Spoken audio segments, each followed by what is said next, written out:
Sir সোনার দাম তো 2 লাখ ছাড়াই গেছে।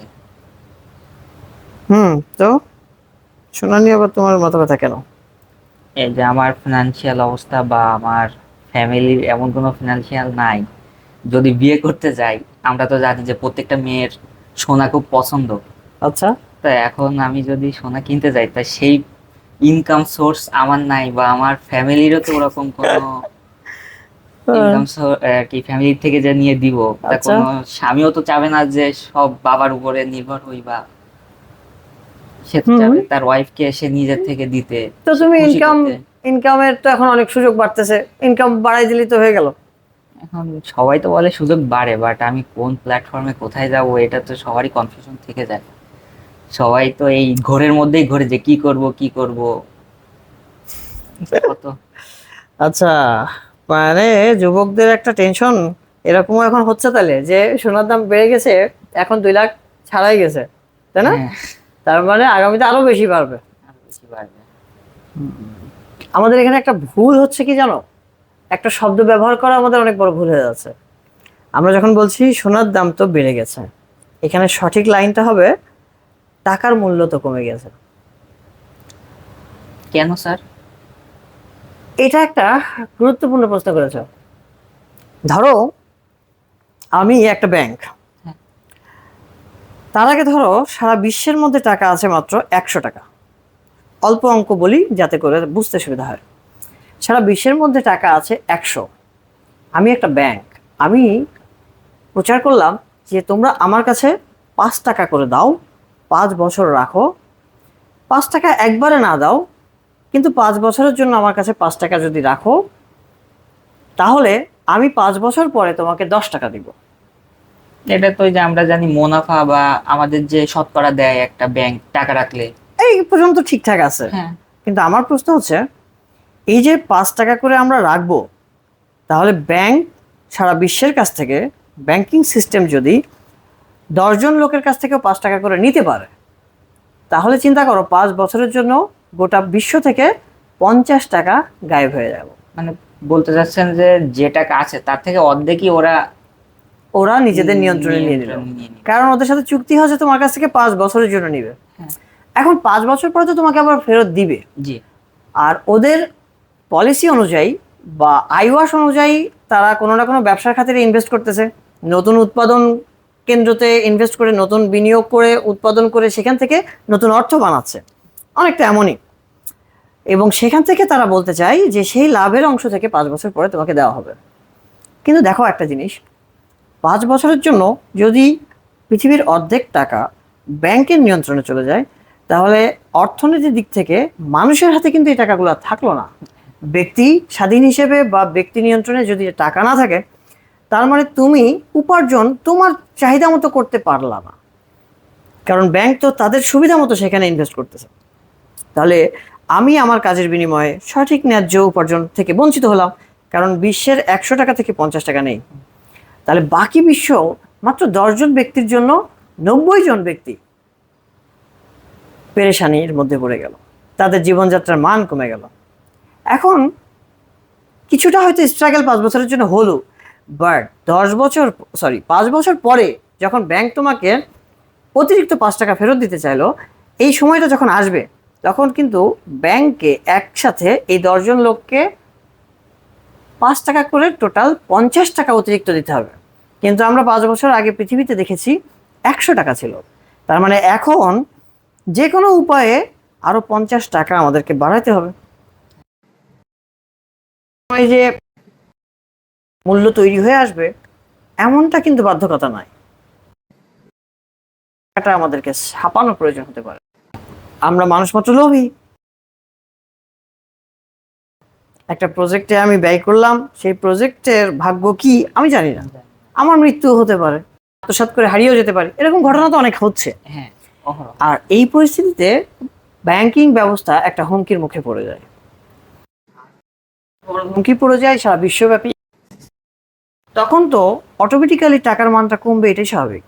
কারণ গত 5 বছর ধরে 90 জন মানুষ জীবনযাত্রা যেভাবে চালিয়েছে, সেটা অনেক কঠিনভাবে তারা স্ট্রাগল করেছে, তাই টাকার মান কমে গেল, তাদের জীবনযাত্রার মানও কমে গেল। আর 5 বছর পর যখন ব্যাংক তোমাকে অতিরিক্ত 50 টাকা দিয়ে দিচ্ছে হাতে, তখন আসলে ওই যে 5 বছর আগে 5 টাকায় তুমি যত কিছু করতে পারতা, তোমার যে সম্ভাবনা ছিল, এখন 10 টাকায় সেই সম্ভাবনা অর্ধেকও থাকে না।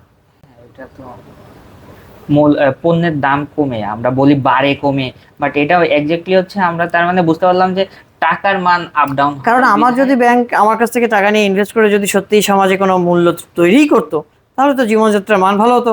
জীবনযাত্রার মান ভালো হলে আমাদের উপার্জন বাড়তো, অর্থের মূল্য বাড়তো। কিন্তু ওদের কাছে আমরা রেখে আমরা তো অর্থের মূল্য বাড়াতে পারিনি, বরং কমে গেছে। তাই এখন সোনার দাম বেড়ে গিয়েছে, কিন্তু এটা বাস্তব সত্য না। সত্য শব্দ হবে বা বাক্য হবে টাকার মূল্য কমে গিয়েছে। আর এটা কিন্তু ব্যাংকিং সিস্টেম অনেক আগে থেকে জেনে গিয়েছে।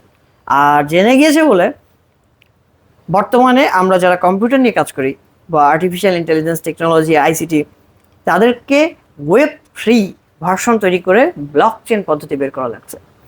ব্লক চেন পদ্ধতি হচ্ছে এমন একটা পদ্ধতি যাতে করে আগে তোমার টাকা একটা ব্যাংকের অ্যাকাউন্টে রাখতা, আবার আমি যদি ওই একই ব্যাংকের অ্যাকাউন্টে টাকা রাখতাম, তাহলে আমাদের ভল্ট এক হতো, অর্থাৎ টাকার মেন যে চেম্বারটা একটাই চেম্বার হতো। কিন্তু এখন ব্লকচেন পদ্ধতিতে প্রত্যেকটা ব্যাংকের ভল্টই এক হয়ে গেছে। তখন শুধু ব্যাংকের অ্যাকাউন্ট যাদের, তাদের ভল্ট এক হতো, কিন্তু আলাদা ব্যাংকে অ্যাকাউন্ট খুললে আলাদা আলাদা ভল্ট। আর এখন সারা বিশ্ব সিদ্ধান্ত নিল যদি এই ইকোনমিক ব্যবস্থা ঠিক রাখতে হয়, তাহলে আমাদেরকে সর্বোচ্চ ইউটিলাইজ করতে হবে। আর সেটা করা সম্ভব একটা ভল্ট ক্রিয়েট করে। তাতে করে টাকা ছাপানো প্রয়োজন হবে না, কমে যাবে প্রয়োজনটা। আর কিভাবে কমবে? কারণ সবাই একসাথে টাকা তুলবে না, ম্যাক্সিমাম টাকা ব্যাংকে জমা, সেটা ডিজিটালি। আর এই জন্য আমরা ক্রেডিট কার্ড বা ডেবিট কার্ড, বেশিরভাগ ব্যাংকিং আমাদেরকে অফার করে যে কার্ড পেমেন্টটা সরাসরি দিতে, যাতে করে ফিজিক্যাল ক্যাশ না ব্যবহার হয়।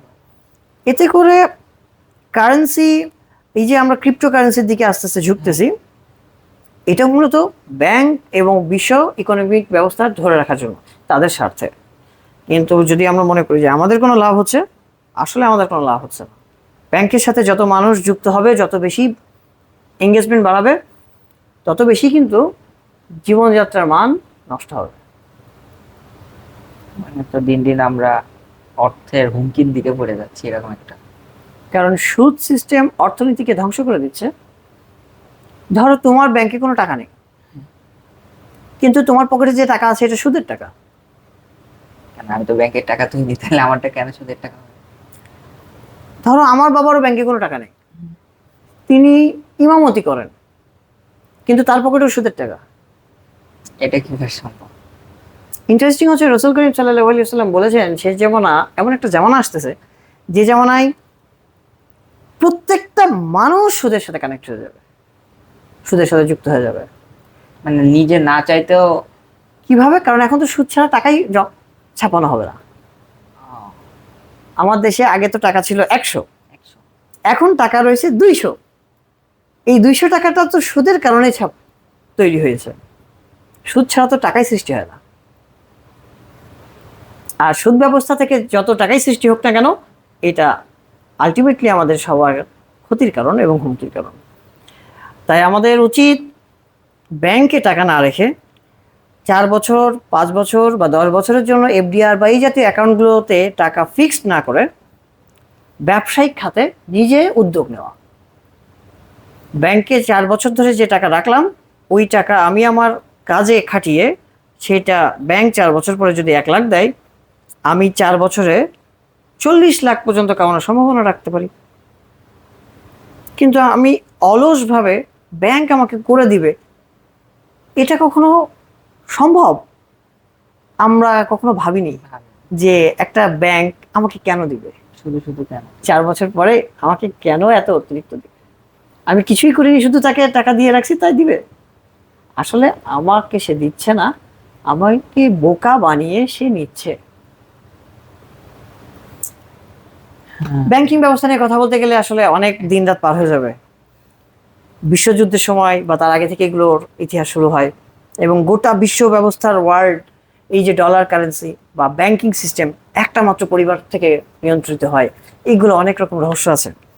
তো ওগুলো নিয়ে টেনশন না করে বিসমিল্লাহি তাওয়াক্কালতু আলাল্লাহ লা হাওলা ওয়ালা কুওয়াতা ইল্লা বিল্লাহ, আল্লাহকে ডাকতে হবে।